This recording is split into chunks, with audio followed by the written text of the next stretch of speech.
What do Falcons do? We rise up. Welcome to Rise Up Reactions, the show we talk all things Falcons, NFL, Georgia sports, and in general, the sports news of the day. I'm your host, Dr. Lee Denning, the Golden Hard Doc and a lifelong sports fan. Guys, coming back to you, it is finally here. We are back getting ready for week 1 of NFL action, and as promised, you're going to get 3 videos a week from me, starting really next week because I don't really have anything to react to this week for the Falcons. But I will be starting off with a bang. Let's start off with the 2024 Week 1 predictions. So, last year it had a pretty decent record overall. It was above the 95th percentile when it came to picking it last year. So, not too bad overall, but let's see if I can do even better this year. I will be joining Tom Grossi's group if he creates one again. He had a big one last year, so hopefully he'll do one again this year. But let's start off with Thursday Night Football. We have the Baltimore Ravens at the Kansas City Chiefs. Now, I've had a chance to watch Brandon Perna's videos as well, and he did curse the Baltimore Ravens twice with his curse wheel, which was incredibly and insanely accurate last year for some reason. But anyways, we have Baltimore going to Kansas City. This is a rematch of the AFC Championship game. It is going to be a banger of an opening. It is in Kansas City. I do think Baltimore is going to have a chip on their shoulder for this game. They did everything right last year. I think they got better bringing in guys like Derrick Henry. They still had Zay Flowers, who is developing as a receiver. Mark Andrews should be healthy. And Lamar Jackson is reigning MVP. He has 2 MVPs to his name right now. I think that this could be an interesting game for them. On the other side of the ball, the Chiefs have one of the better defenses in the league, re-signing Chris Jones, and then they also have Patrick Mahomes. Rashee Rice is going to play. They're missing Hollywood Brown, but because Rashee Rice is playing, and then you also have Xavier Worthy, Travis Kelce, and again, Patrick Mahomes, who you cannot count out in any situation. This is truly a coin toss of a game. Ultimately, I am going to say that the Chiefs struggle in September, treat September like a preseason, because it really doesn't matter. They're going to win their division when it's all said and done. It might be 10-7, it might be 11-6, but they're going to win their division, and they're going to have a strong chance to three-peat and be the first team to do so. But give me the Baltimore Ravens. Then we go to the Green Bay Packers, Tom Grossi's team in Brazil against the Philadelphia Eagles. Now, the Eagles, I think, is going to be one of the better. They're going to be one of the better teams this year. You're talking about Jalen Hurts, Devonta Smith, A.J. Brown, and then you have Saquon Barkley coming in this year, who I think will take some rushing touchdowns away from Jalen Hurts, but will make that a more complete offense. They're losing Jason Kelce, who's been the center for that team for over a decade now, and he has been the heart and soul of that offensive line. We will see if they can replace that and get better. On the other end of the ball, you have Jordan Love and the Green Bay Packers, who are going to Brazil to play these guys, and you have a few different wide receivers here. I don't think there's any wide receiver 1 on this team, but you got guys Romeo Doubs, you've got Christian Watson, Dontavian Wicks, who is balling out in the preseason and who a lot of people think is going to be great this year. And then they have an interesting run game mix in there as well. You did lose A.J. Dillon for the season, so we'll see what ends up happening. They did bring in, who did they bring in from the Raiders? Apologies for that. They brought in Josh Jacobs. Could not think of the guy's name for a moment, but they brought in Josh Jacobs, and let's say this is going to be a tough game. This is not really a home game for either team. The entire stadium is going to be green, so you're not going to be able to tell who is the actual home team here. For some reason, I think the Green Bay Packers are going to find a way to win. Now, I am in the minority. 76% of people are picking the Eagles, and I do not blame them. But I am ultimately going to say that the Green Bay Packers get a win here and start the season off strong. Then we go to your lovely Atlanta Falcons. We are playing the Pittsburgh Steelers. This is a revenge game for the Falcons against Arthur Smith. It is not Arthur Smith's revenge game against us since we let him go. He screwed us up for the last 3 years. It is time for us to take revenge and show him how an offense should run. You're going to be going against Russell Wilson. You got Najee Harris. You've got Roman Wilson on the other end of the ball, who may or may not be healthy. And then you always have some weapons for them at wide receiver. They have an incredible defense. TJ Watts is always going to be a force to be reckoned with. Atlanta has one of the better offensive lines in the league. We have a solid component of skill players, including Bijan Robinson, Kyle Pitts, Drake London. I'd even throw Darnell Mooney in there, and we are starting off the Kirk Cousins era for the Falcons. It is in Atlanta. I will not be at this game. I do have some friends who are going to this one, but I do have the Atlanta Falcons winning, and I think we're going to come out firing on all cylinders, winning convincingly. It could be smash mouth football, but I do think at home, all of the frustration that some of these guys had against Arthur Smith, they're going to find a way to win this game. I do have the Steelers being one of the not so great teams this year, but still finding a way to be above 500. But I think that they could easily be one of the bottom teams this year. If we can't win this game, it's going to be a tough, really tough start to the season. We could easily be 0-3 by the end of it, but this is a game that we must win to start the season out. Give me the Falcons. Then we go Arizona Cardinals at Buffalo Bills, and this is kind of a sneaky good game. Now, last year, Arizona was awful because they were missing Kyler Murray for the first half of the season, and Buffalo is a completely different team now, losing Stephon Diggs. I do think Josh Allen overall is still an MVP candidate, and I think with him being there is going to put just enough of an edge in Buffalo's favor. They did lose some defensive components, but the fact that it's in Buffalo, Arizona's having to come across country. It's going to be 10 a.m. their time. I think Arizona doesn't quite have enough to win this game, but it would not shock me if they do. I'm ultimately going to pick Buffalo, but I think Kyler Murray, James Conner, and not Marquise Brown, but, their new guy, Marvin Harrison Jr. I think they will make this a very, very interesting showing. But give me the Bills here. Then we're going to go with the Chicago Bears taking on Tennessee Titans in Chicago.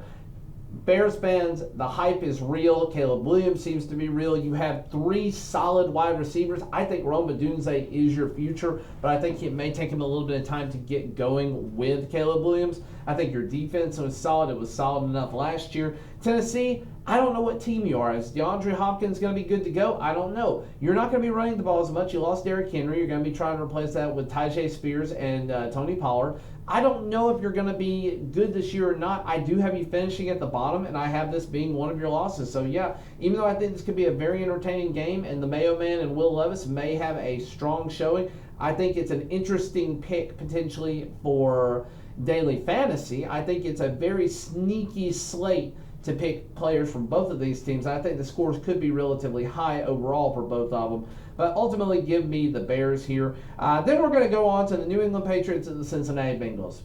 Patriots, until your offense can prove something, I'm not picking you. Bengals, this is a game you could lose. I don't have you losing here. I think you're still better. I think Joe Burrow, and especially if Jamar Chase is playing. If Jamar Chase is not playing, this is much more of a toss-up game, but I'm still going to ultimately give Joe Burrow and his Bengals the edge no matter whether Jamar Chase is playing or not. But I do think that it'll be a lot tougher if he's not. The defense for New England was not bad last year. They have been mid to better than mid for the last couple of years. They are now going to be missing Matthew Judon. Thank you, Falcons. So that is something that could be a detriment to the Patriots. Ultimately, give me the Bengals here. Then we're going to go Houston, Texas, and Indianapolis Colts. Now, America thinks 90% at the moment of picking this is going to be Texans over Colts. I am picking the Texans here, but I do not think that this is going to be an easy game, and I think that it is criminal that only 10% of people are picking the Colts at the time of making this video. I think the Colts are a much better team than people are giving them credit for. Anthony Richardson, I think, had some preseason jitters and a little bit of rust to shake off, but I think he's ultimately going to be fine. The weapons, though, ultimately are why I am picking the Stroud, CJ Stroud and the Texans here. I think that having Stephon Diggs, Nico Collins, Tank Dell, and then I don't even know who they've got at running back, but it doesn't really matter at this point. I think they're going to be perfectly fine there.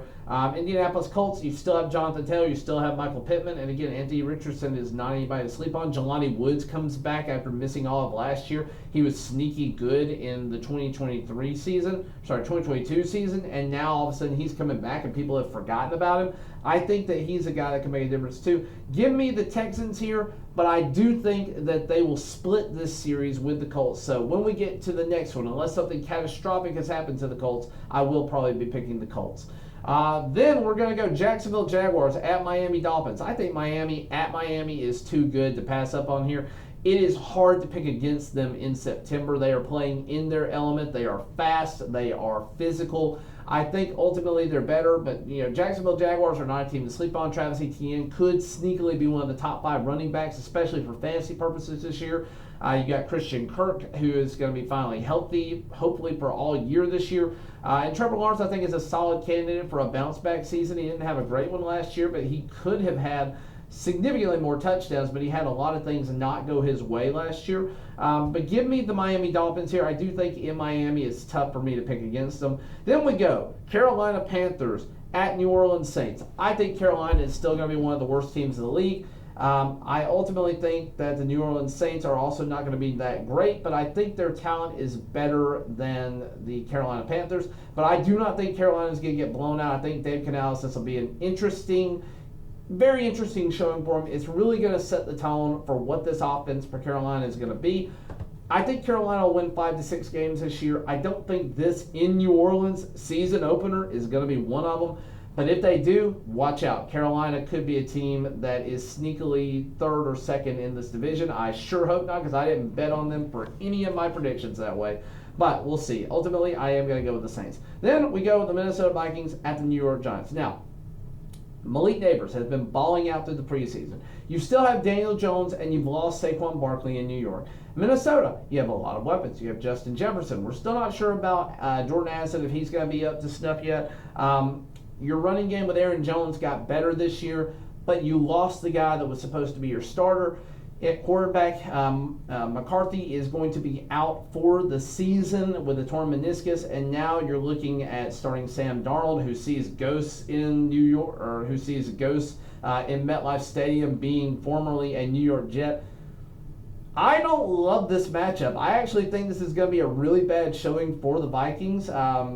I think that the New York Giants are going to find a way to win this game. Their defense is still solid, and I think the Giants will ultimately, with Brian Daboll, come out and end up having a solid win on this one. So give me the Giants, even though 77% of America is picking the Vikings right now. Then we go to the Las Vegas Raiders at the Los Angeles Chargers. Now, looks like Justin Herbert should be healthy and good to go for this one. Chargers lost a lot of weapons, but they won the Harbaugh sweepstakes in the offseason. I wanted Harbaugh as our coach for the Falcons. We didn't get him. He is a West Coast guy. Has always been a West Coast guy. He has won everywhere that he's been. We know that he likes to run some more with the ball. Took Gus Edwards and, another guy. I can't remember who he is because he hasn't been on the field. But took a couple of running backs from his brother over in Baltimore. And I think Harbaugh now, it's the Harbaugh show. And I think that Ladd McConkey is going to show up as well for this team. Joshua Palmer should be fine as well for this team. The Raiders are a sneaky team. You're going to have Gardner Minshew, so Minshew Mania is real in Las Vegas right now. You got Devontae Adams starting, and then you have Zamir White, who I think is sneakily a solid back-end RB2 for fantasy purposes. But ultimately, I think at the Chargers, I know it's kind of a pseudo home game for Raiders fans because Chargers just don't have real fans at their stadium. But ultimately, I am going to pick the Chargers here. So give me the Chargers.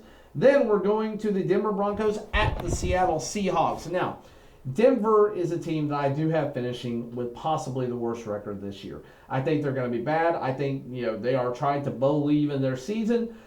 Seattle is a good team. This is a team that I don't think anybody should sleep on. I think Seattle could end up being... I have them finishing 3rd in the division, but the more I have watched and read and seen this team play, I ultimately think that they could be significantly better. And I do think that they could end up being like a 10-7 or an 11-6 team, sneaking their way into a 6 or 7 seed for the playoffs. I do not think they're going to beat San Francisco out for the division, but I think that I could have made a wrong prediction with the Rams finishing 2nd in this division, and Seattle could easily be that team. With that in mind, Denver, not a good team. I think they're going to finish at the bottom end, possibly top 3 pick.